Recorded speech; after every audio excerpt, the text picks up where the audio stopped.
राजस्थान के डॉक्टर की सच्ची घटना। राजस्थान के मरुस्थल की गलियों में कभी कभी धूल के बवंडर ऐसे उठते हैं, जैसे कोई पुरानी याद अचानक सीने में उठ जाए। जैसलमेर से लगभग 60 किलोमीटर दूर एक छोटा सा कस्बा था, रामगढ़। पीने का पानी दूर से आता। गर्मी 50 से ऊपर चढ़ जाती। वह रातें रेत की ठंड से जकड़ जाती। यही रामगढ़ कस्बा पिछले कुछ महीनों से एक ही नाम से गूंज रहा था, डॉक्टर अभय सिंह। लोग कहते थे ऐसा डॉक्टर भगवान और भाग्य दोनों मिलकर बनाते हैं। पर कोई नहीं जानता था कि एक रात एक मरीज और एक छच्छाई इस डॉक्टर की पूरी जिंदगी बदल देगी। रेगिस्तान की शामें सुनसान होती है, पर उस शाम सरकारी अस्पताल के बरामदे में अनोखी हलचल थी। एक ऊंट गाड़ी दौड़ती हुई अस्पताल के गेट पर आकर रुकी। उस पर एक बूढ़ा आदमी और उसकी गोद में पड़ा एक अधमरा लड़का, आज जिसकी सांसें टूटती हुई लगती थी। बूढ़ा आदमी चिल्लाया, साहेब, डॉक्टर साहब, कोई तो बचा लो मेरे पोते को। सांप ने डस लिया। आज जिंदा रहे तो मेरा खानदान बच जाए। अस्पताल में बस एक ही डॉक्टर था, अभय सिंह। सरकारी अस्पताल था, साधन सीमित। बिजली भी झिलमिलाती। अभय दौड़ते हुए बाहर आया। बालक की नब्ज देखी, बहुत कमजोर।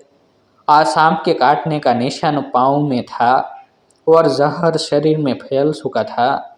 अभय ने लड़के को स्ट्रेचर पर डालते हुए कहा, अस्पताल में एंटीवेमेन है, पर बिजली जाती तो वेंटिलेटर रुक जाएगा।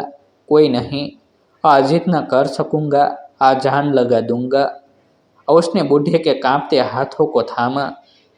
आप चिंता मत करो, जब तक मैं हूँ बच्चा सांस लेता रहेगा।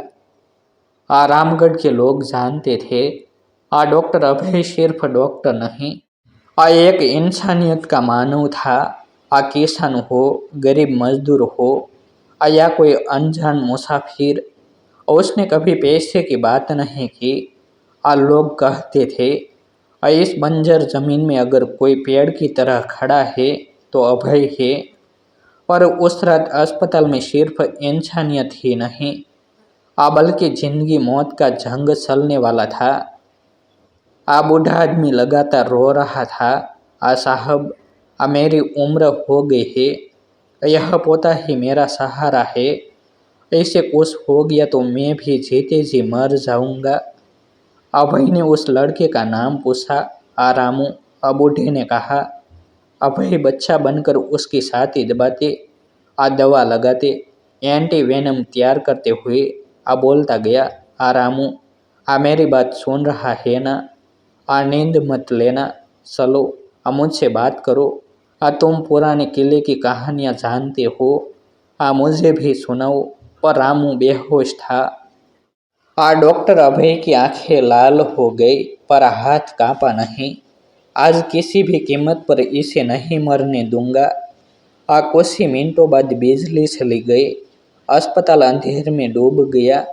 मात्र एक छोटा सा इन्वर्टर और दो टॉर्च।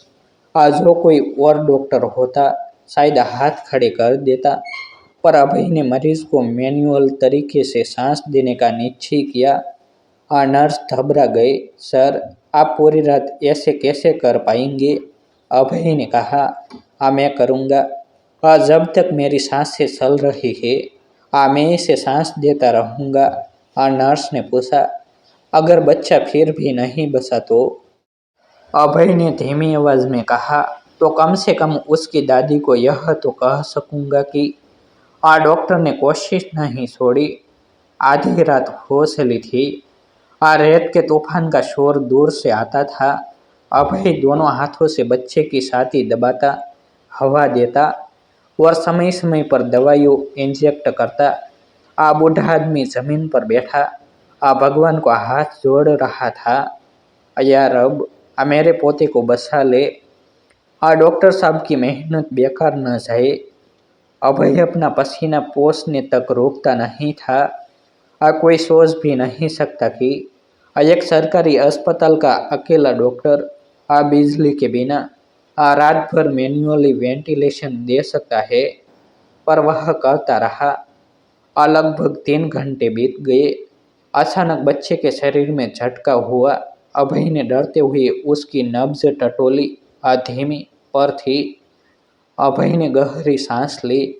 जहर रोक रहा है। बच्चा लड़ रहा है। मैं भी लड़ूंगा। सुबह होते होते रामू ने आंखें खोली। बूढ़ा आदमी दौड़कर उसके पैर पकड़ लिया। डॉक्टर साहब, आप देवता हो। आपने तो मेरे खानदान को बचा लिया। अभय ने मुस्कुरा कर कहा, मैं देवता नहीं, बस इंसान हूँ, और इंसान को इंसान के लिए खड़ा रहना चाहिए। आज जब उसी अस्पताल में एक सरकारी टीम निरीक्षण के लिए पहुंची, अभय ने सोचा, आज शायद रात की मेहनत देखकर तारीफ करेंगे, पर सच्चाई उलट थी। टीम ने रिपोर्ट बनाई। अस्पताल में कमियां पाई गई। डॉक्टर ने बिना बिजली के वेंटिलेशन दिया। यह प्रोटोकॉल के खिलाफ है। अभय स्तब्ध था। तो क्या मैं बच्चे को मरने देता? इलाज करता तो गलत, नहीं करता तो अपराध। अधिकारी ने कहा, आपने नियम तोड़े हैं और आपके खिलाफ कार्रवाई संभव है। यह खबर पूरे कस्बे में फैल गई। लोगों में गुस्सा फैल गया। हजारों लोग अस्पताल के बाहर इकट्ठा हुए। एक महिला बोली, डॉक्टर अभय ने मेरी बेटी की जान बचाई थी। इन्हें सजा मिलेगी तो हम सब धरना देंगे। दुकानदार बोला, रेगिस्तान में पानी से ज़्यादा जरूरी डॉक्टर होता है। अगर अभय यहाँ नहीं रहेगा तो ये कस्बा मर जाएगा। बूढ़ा दादा सबसे आगे खड़ा था। जिस इंसान ने रात भर मेरे पोते को सांस दी, क्या सरकार उसे सजा देगी? अगर ऐसा है तो पहले मुझे फांसी दे दो। टीम के अधिकारी हैरान थे। कोई डॉक्टर के समर्थन में इतनी बड़ी भीड़। आदमी बोला, अभय हमारे लिए डॉक्टर नहीं, परिवार है। एक छात्र बोला, अगर कानून इंसानियत को नहीं समझ सकता तो कानून को बदलना चाहिए, इंसानियत को नहीं। अंततः राज्य स्तर तक बात पहुंची। सोशल मीडिया पर हैशटैग ट्रेंड होने लगा। Doctor Abhay hero of dessert. News channel ने हेडलाइन चलाई, रेगिस्तान का रियल हीरो, एक डॉक्टर जिसने 8 घंटे हाथ से वेंटिलेशन दिया। लाखों लोग उसकी कहानी से प्रेरित हुए। कुछ दिनों बाद सरकार ने घोषणा की, डॉक्टर अभय सिंह को सम्मानित किया जाएगा। उन्होंने मानवता का जो उदाहरण दिया है वह अनुकरणीय है। उन्हें बड़ी राशि का पुरस्कार दिया गया, पर अभय ने वह पुरस्कार ग्रामीण अस्पतालों को दान कर दिया। सब लोग चकित थे। अभय ने कहा, मेरी जीत तब होगी जब किसी गरीब की जान सिर्फ साधन न होने की वजह से न जाए।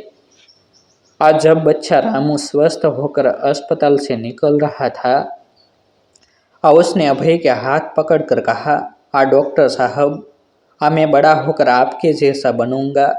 बूढ़ा आदमी बोला, साहब, आप नहीं होते तो आज मेरा पोता नहीं रहता। आप मेरे घर के भगवान हो। अभय ने हल्के से मुस्कुराया। भगवान कहीं नहीं जाता, वह हर मेहनती इंसान के हाथों में रहता है। आज भी रामगढ़ के लोग कहते हैं, रेगिस्तान में 2 चीजें कभी धोखा नहीं देती, सूरज और डॉक्टर अभय। एक रेगिस्तान में खड़ा एक अकेला डॉक्टर, जिसने ये साबित कर दिया, इंसानियत अगर जिंदा है तो दुनिया में कोई बंजर नहीं। स्रोत स्वरचित काल्पनिक। ऐसे ही नए नए वीडियो देखने के लिए हमारे YouTube चैनल सब्सक्राइब करें।